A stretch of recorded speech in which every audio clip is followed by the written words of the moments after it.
Hello दोस्तों, नमस्कार। स्वागत है आपका केस स्टडी प्रोग्राम में। तो आज की केस स्टडी में हम चर्चा करेंगे कि गांधी जी को नोबेल पुरस्कार क्यों नहीं मिला। गांधी जी को नोबेल पुरस्कार क्यों नहीं मिला। तो यहाँ पर जो चर्चा के मुख्य बिंदु होंगे वो होंगे, सबसे पहले हम चर्चा करेंगे, यहाँ पर मैं चेंज कर लेता हूँ, कि नोबेल पुरस्कार जो दिया जाता है उसे रिलेटेड कुछ तथ्यों के बारे में जानेंगे और नोबेल पुरस्कार से जुड़े कुछ ऐसे फैक्ट जो एग्जाम में प्रायः पूछे जाते हैं, वन लाइनर, उनके बारे में चर्चा करेंगे सबसे पहले। और इसके बाद जो दूसरा होगा हमारे इस टॉपिक का मेन मुद्दा, जिसे कह सकते हैं आप, वो होगा गांधी और नोबेल पुरस्कार। मतलब कि उस इंसान को जिसे 5 बार नोबेल पुरस्कार के लिए नामित किया गया और उसे नोबेल पुरस्कार क्यों नहीं मिला, उसके बारे में हम चर्चा करेंगे। और इसके बाद नोबेल कमेटी के क्या तर्क थे, उन्हें जानना सबसे ज्यादा जरूरी है कि उन्होंने इसके बारे में क्या कहा। मतलब गांधी जी के विषय में नोबेल कमेटी जो थी उसने अपनी क्या राय प्रकट की, अथवा उन्होंने अपने जो है कि नोबेल कमेटी के तर्क क्या थे, इस बात को जानना सबसे ज्यादा जरूरी है। क्योंकि कोई तर्क देकर ही तो आप बता सकते हैं कि हम इस कारण से इनको नहीं दे पाए थे, इसके अलावा आप क्या बता सकते हैं। तो यही चीजें हैं। और ये वीडियो कंप्लीट जो है कि पूरा एकदम सही तरीके से 1 बाय 1 स्टेप बाय स्टेप मैंने पूरी जो है कि एकदम श्रृंखला बनाई है, सीरीज बनाई है। तो आप इसे पूरा कंप्लीट देखें बिना स्किप किए हुए, और आपको पूरा बेहतरीन तरीके से समझ में आएगा। जितना बेहतरीन तरीके से यहाँ मैं बताने की कोशिश करूंगा उतना आपको कोई नहीं बताएगा, चाहे जहां आप देखेंगे। तो चलिए शुरू करते हैं। और इसी के साथ एक बात और बता देता हूँ कि ये जो है कि ये गांधी जी को नोबेल पुरस्कार क्यों नहीं मिला, इस पर जो है कि इससे जुड़ा हुआ वीडियो है। और इसके बाद जो एक दूसरा वीडियो बनाऊंगा, दूसरा वीडियो, उसमें क्या होगा, नोबेल पुरस्कार के लिए किसी व्यक्ति का चयन किस प्रकार किया जाता है, कैसे किया जाता है, और कौन कौन सी संस्थाएं इसमें किस तरीके से कार्य करती हैं, और किस तरीके से इसमें जो है कि व्यक्ति को नामांकित किया जाता है, वोटिंग कैसे की जाती है, इस पर एक अलग वीडियो बनाऊंगा। उसको आप बेहतरीन तरीके से देख लीजिएगा और उसका जो लिंक होगा वो इस वीडियो के डिस्क्रिप्शन बॉक्स में दे दिया जाएगा। चलिए शुरू करते हैं आज की कहानी को। तो सबसे पहले हम जानते हैं नोबेल पुरस्कार। तो नोबेल पुरस्कार की जो बात होती है वो अल्फ्रेड नोबेल जो थे, महान वैज्ञानिक, जिनको अगर हम इस प्रकार से देखना चाहें तो इन्होंने डायनामाइट की खोज की थी, पहली बात। और दूसरी बात, ये बहुत बड़े जो है कि स्वीडिश के जो ये एक बिजनेसमैन थे, स्वीडिश बिजनेसमैन हो गया। और तीसरा, इनके बारे में ये जो है कि काफी बड़े बिजनेसमैन थे, तो ये इनको कहा जाता है यूरोप का अमीर आवारा। इनको एक जो है उपाधि के तौर पर ये भी कहा जाता है, ये यूरोप के आवारा थे। और इसके साथ साथ एक फैक्ट ये भी है कि इनको मौत का सौदागर कहा जाता है। लेकिन जो है कि ये बड़े समाज सेवक थे, क्योंकि इन्होंने डायनामाइट की जो खोज की थी उसका उद्देश्य खनन के लिए और जो इंडस्ट्री है उसके लिए पहाड़ों को जो है कि रास्ता साफ करने के लिए किया था। लेकिन जब डायनामाइट का गलत यूज होने लगा तब इनके ऊपर ये आरोप लगना स्टार्ट हुए, और तब इनको बहुत ज्यादा शर्मिंदगी और बहुत ज्यादा दुख हुआ कि मैंने किस चीज का आविष्कार कर दिया, और इसी के कारण इनको मौत का सौदागर कहा जाता है। जबकि ये बहुत अच्छे इंसान थे, ये बात यही सत्य है। तो इनकी मृत्यु होती है दोस्तों कब, 1896 में। और इसके 5 वर्ष बाद, देखिए मैंने पूरा फ्लो चार्ट बनाया है जिससे कि समझाने में आसानी हो और आप भी आसानी से समझ सकें। तो इनकी जब मृत्यु होती है और उसके 5 साल बाद 1901 में शुरुआत होती है किसकी, नोबेल पुरस्कार की। गौर कीजिएगा।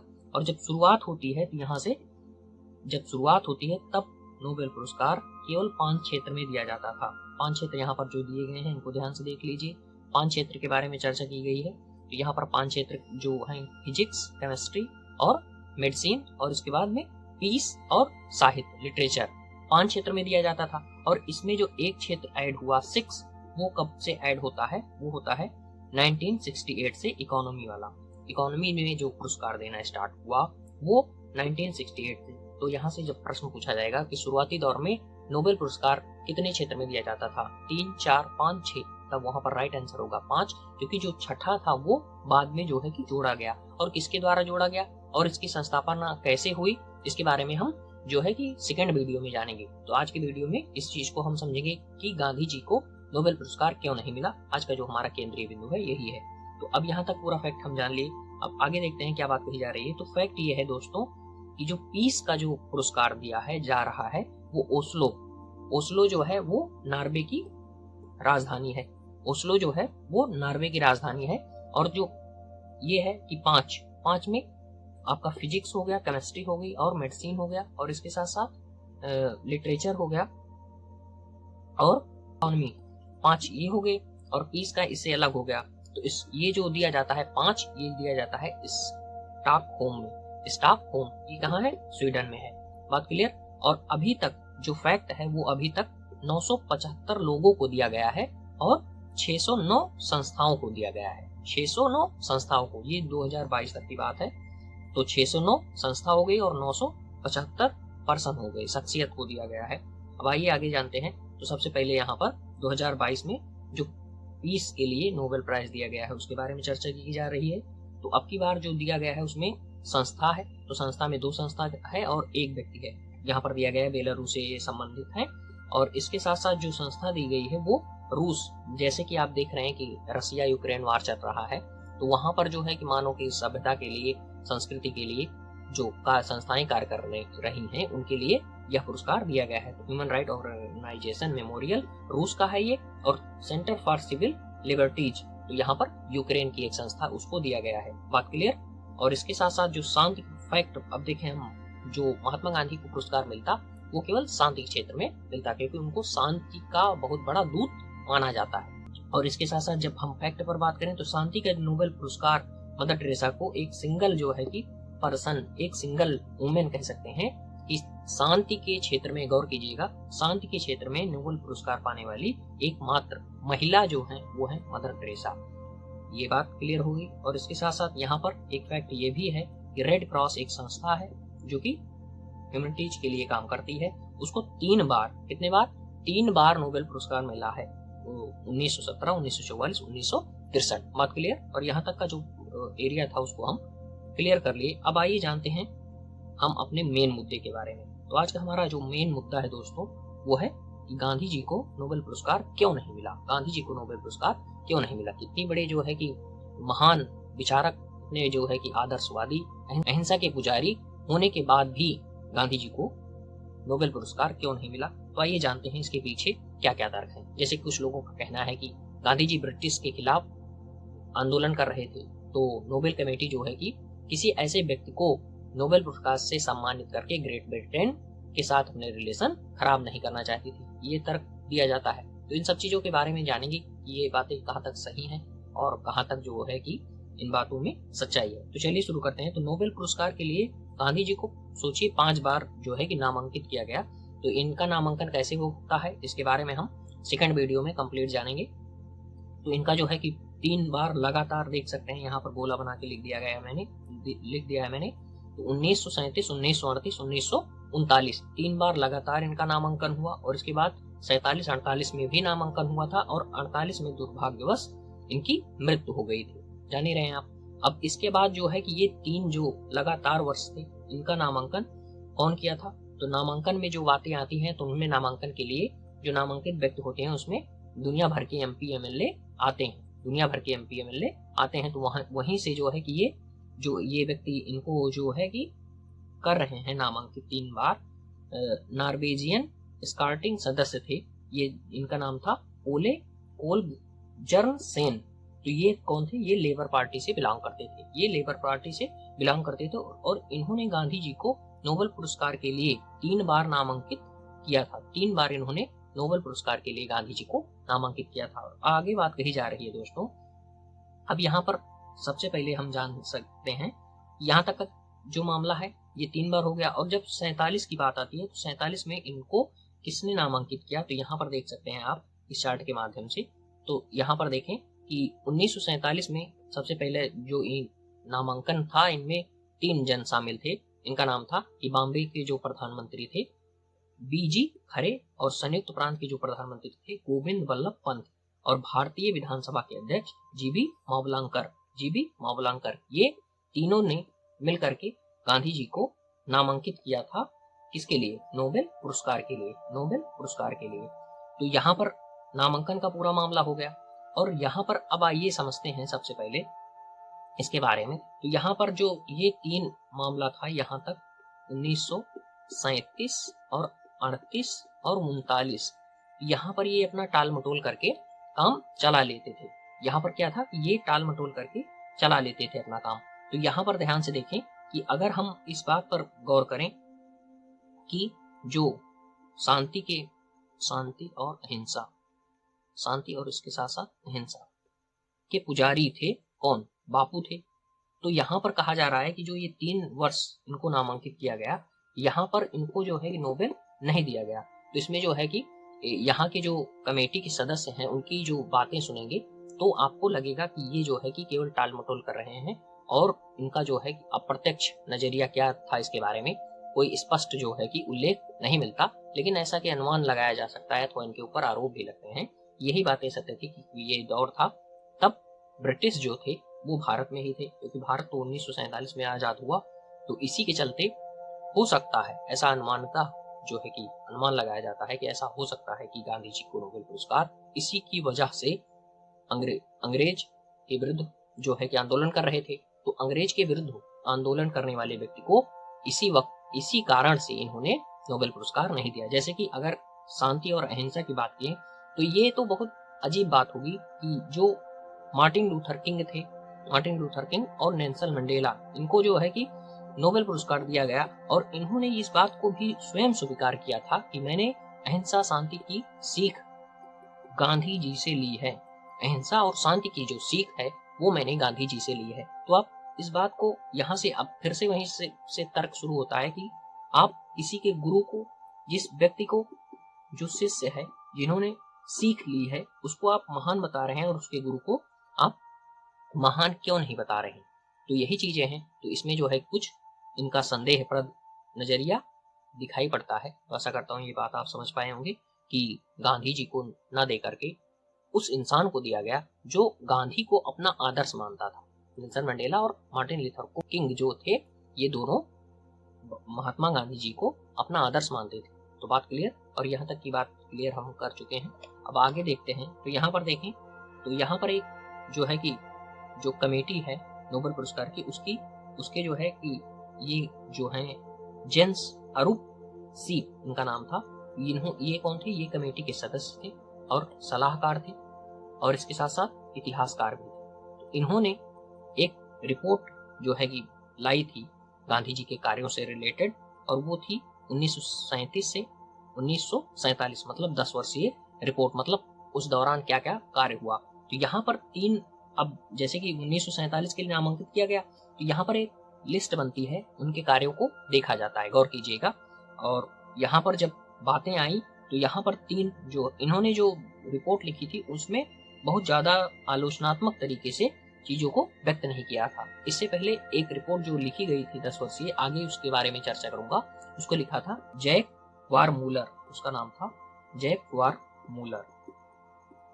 मूलर। उसने जो है कि पूरा गांधी जी पर कठिन से कठिन टिप्पणी की थी और उसने इस तरीके से एरिया को प्रदर्शित किया था कि छोटे स्तर पर जो है कि गांधी जी की प्रशंसा की और बड़े स्तर पर उसने आलोचना कर दी थी। और उसने कैसे कैसे तर्क दिए हैं इसके बारे में हम आगे वीडियो में देखने वाले हैं जल्द ही। तो देखिए ध्यान से, तो यहाँ पर 3 बातें सामने आई। जो इनकी रिपोर्ट थी उसमें 3 बातें सामने आई। 1947 की जो बातें हैं, 1947 में नामांकन हुआ और यहाँ पर रिपोर्ट में 3 बातें आई। 1937-1947 में भारतीय बनाम अंग्रेज का मामला चल रहा था। भारतीय बनाम अंग्रेज का जो संघर्ष था वो अपने पीक पर था। बात क्लियर। पहली बात इन्होंने देखा, मतलब कि संघर्ष का दौर था ये भारतीयों और अंग्रेजों के बीच, और दूसरा यही दौर था द्वितीय विश्व युद्ध का। बात क्लियर। यहाँ पर भी बहुत जो है कि संघर्ष चल रहा था, अस्थिरता थी। और तीसरा 1947 में भारत और पाकिस्तान का बंटवारा हो गया। तो इस रिपोर्ट से ये चीजें सामने आई कि जो गांधी जी का दौर है ये 10 वर्षीय, यहाँ पर कोई बहुत शांत स्थापित नहीं है। जो कमेटी के लोगों ने तर्क दिए और बातें सामने लाई उसमें यही कहा गया कि ये जो गांधी जी का दौर है 37 से 47 वाला 10 वर्षीय, यहाँ पर कोई विशेष रूप से शांति स्थिर नहीं है। बात क्लियर। और इसके साथ साथ इन्होंने एक बात ये भी जो है कि दर्ज किया, रिपोर्ट में ही लिखी गई है कि एक जो है कि वर्ष से जो कमेटी के सदस्य हैं और अध्यक्ष ये सभी, इनको जो है कि शक होने लगा था। इनको क्या था कि शक होने लगा था। और इसके साथ साथ इन्होंने यहाँ तक भी कह दिया कि गांधी जो है वो भोले नहीं है। यहाँ मतलब इस चीज को इन्होंने अपने भाषा में बोलते हुए कहा कि गांधी जो है वो भोले नहीं है। इसी के चलते ये मामला बिगड़ता हुआ चला गया और यहाँ पर 1947 में इन्होंने कुछ बयानों को भी अपना निशाना बना लिया, जो कि भारत और पाकिस्तान के बंटवारे के दौरान गांधी जी ने कहा था। तो इनका जो तर्क था वो 1947 में न देने का उनका यही तर्क था। आशा करता हूँ दोनों पक्षों को आप समझ पाए होंगे। तो यहाँ पर जो पुरस्कार मिला इनको वो कौन सा था? इनको 1947 में क्वेकर्स को ये पुरस्कार दिया गया। 1947 में जो नामांकन किया गया तो नामांकन में गांधी जी का नाम था, लेकिन उसके साथ साथ क्वेकर को नाम भी शामिल किया गया था। तो क्वेकर्स को ये पुरस्कार दे दिया गया। 1947 यहाँ तक की पूरी बात हो गई। अब इसके साथ साथ अब हम और जो जानते हैं, 1947 का मामला हो गया। अब जब 1948 की बात आती है, 1947 की बात हो गई और 1948 की बात के बारे में अब हम चर्चा करते हैं। 1948 की जो बात है, लास्ट बार जो नामांकन हुआ और उसके बाद गांधी जी हमारे खत्म ही हो गए थे, तो क्वेकर्स और एमिली ग्रीन वल्च। अब यहाँ पर फिर से मैं बताना चाहता हूँ कि जो नामांकन होता है, नॉमिनेट किया जाता है, उसमें एक व्यक्ति होता है पूर्व जिसने नोबेल पुरस्कार पाया है। यहाँ पर गौर कीजिएगा, कितना बड़ा प्रश्न है कि क्वेकर साहब जो थे इन्होंने स्वयं जो है कि गांधी जी को नामांकित किया था। गौर कीजिएगा कितना महत्वपूर्ण बात है, और इससे लगता है कि कुछ गड़बड़ था, आप समझ सकते हैं। और आरोप बहुत ज्यादा लगते हैं, क्योंकि सबसे ज्यादा अमेरिका, और अमेरिका के बाद नोबेल पुरस्कार, और अमेरिका के बाद जर्मनी, और फिर फ्रांस और यूके की बारी आती है। सबसे ज्यादा जो है कि यही पुरस्कार दिए गए हैं, चाहे जिस क्षेत्र में हो। और इस तरीके से आप कह सकते हैं कि जितने भी हैं वो बेस्ट के जितने भी देश हैं उनको पुरस्कार मिला है। एशिया और अफ्रीका के देशों को नाम मात्र के पुरस्कार मिले हुए हैं, मिले हुए हैं। तो आप समझ सकते हैं कि यहाँ पर कुछ न कुछ गड़बड़ी रही होगी। तो ये चीजें यहाँ तक हम समझ चुके। तो यहाँ पर क्वेकर साहब ने स्वयं जो है कि गांधी जी का पर्चा दाखला, एक तरीके से कह सकते हैं जैसे कि चुनाव में होता है, तो इन्होंने नामांकन किया था। कि मतलब इतना जो है कि लोग प्रभावित थे, फिर भी गांधी जी को पुरस्कार नहीं मिल सका। ये बहुत बड़ा दुर्भाग्य ही कहा जा सकता है।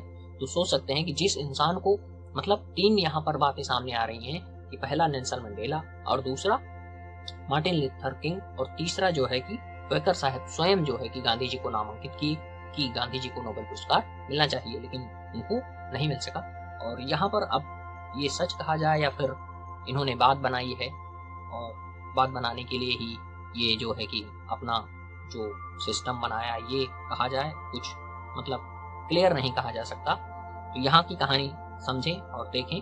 तो 1948 में इन्होंने नामांकन किया, ये बात समझ गई।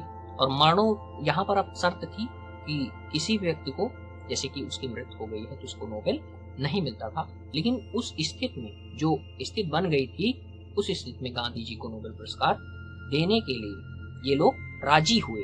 सोचिए कि हम फाइनल मैच में भी जाकर हार गए, तो यही बात हुई। तो फाइनल मैच में जाकर हार गए, बताइए यार। तो इन्होंने अब फिर से जो तर्क दिया वो भी जो है कि एक तरीके से अब बनाया हुआ कहा जाए, या फिर इन्होंने ऐसे तर्क खोज कर दिए जिसका कोई काट ना रहे। अब इसको समझा नहीं जा सकता, लेकिन इन्होंने जो बात कही, तर्क दिए, वो एक तरीके से सही है। तो इन्होंने कहा कि गांधी जी को पुरस्कार देने के लिए राजी हुए। तो इन्होंने बाद में कहा कि गांधी जी किसी संगठन से बिलोंग नहीं करते, इन्होंने कोई वसीयत नहीं छोड़ी और इन्होंने कोई संपत्ति नहीं छोड़ी, इसलिए जो प्राइज मनी दी जाएगी वो किसको दी जाएगी। इसलिए इन्होंने 1948 का नोबेल पुरस्कार शांति का किसी को नहीं दिया। इतनी जो है कि जो ये स्थिति थी, ये इतना ज्यादा बदतर हो चुकी थी। और पूरी तरीके से नोबेल कमेटी के जो सदस्य, चेयरमैन थे, ये सभी संदेह की स्थिति में आ गए थे। और यहाँ पर इन्होंने 1989 में जब दलाई लामा जी को नोबेल पुरस्कार दिया गया, तो उसके जो चेयरपर्सन हैं उन्होंने कहा कि हम गांधी जी की याद में ये पुरस्कार दे रहे हैं। तो चलिए, कम से कम इतना बोलकर कुछ अपना जो है कि नाम कमा लिया। बाकी गांधी जी को ये अगर पुरस्कार मिलता तो नोबेल कमेटी जो है, नोबेल पुरस्कार जो है, उसका ही नाम बढ़ता। लेकिन अभी कहानी खत्म नहीं हुई है। अभी आपको ये बात और समझना है कि एक व्यक्ति जो थे, उनका क्या नाम था, उनके बारे में नोबेल कमेटी के जो तर्क हैं उनको भी हमें समझना है। तो यहाँ पर देखते हैं नए पेज से। तो यहाँ पर एक कमेटी के सलाहकार थे, कमेटी के सलाहकार, उनका नाम था जैकब वारमूलर। तो इन्होंने जो तर्क दिया, इन्होंने जो बातें कही, वो एकदम से चौंका देने वाली थी। तो इन्होंने कहा कि गांधी जी जो हैं वो एक तरीके से, इन्होंने कहा कि आदर्शवादी थे। छोटे स्तर पर इन्होंने क्या कहा कि अच्छे थे, महान थे और तपस्वी थे, ये बातें कही। ये सब बातें क्या है, छोटे स्तर पर कही। और इसके साथ साथ इन्होंने 10 वर्षीय रिपोर्ट भी प्रस्तुत किया था गांधी जी के बारे में। तो यहाँ पर कहा गया कि गांधी जी अच्छे थे, जो है कि सच्चे थे, महान थे, लेकिन फिर इन्होंने कहा कि गांधी जी कोई राष्ट्रीय अंतर्राष्ट्रीय स्तर पर शांति को स्थापित करने वाले नेता नहीं थे।